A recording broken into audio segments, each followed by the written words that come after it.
What happens when you customize an experience?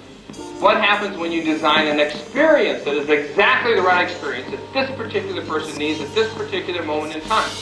One said that I can take any empty space and call it a bare stage.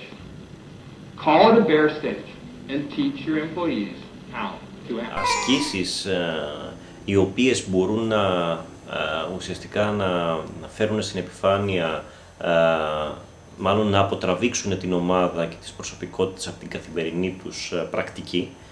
Κάθομαι πάνω του, τον πατάω με το πόδι μου, δείχνω ότι είναι αυτός κάτι σαν καρέκλα, κάτι σαν βάση πάνω στην οποία εγώ πατάω.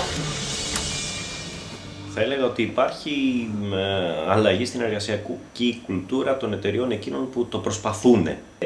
Η εργασία σήμερα, θα έλεγα, απαιτεί την ομαδικότητα.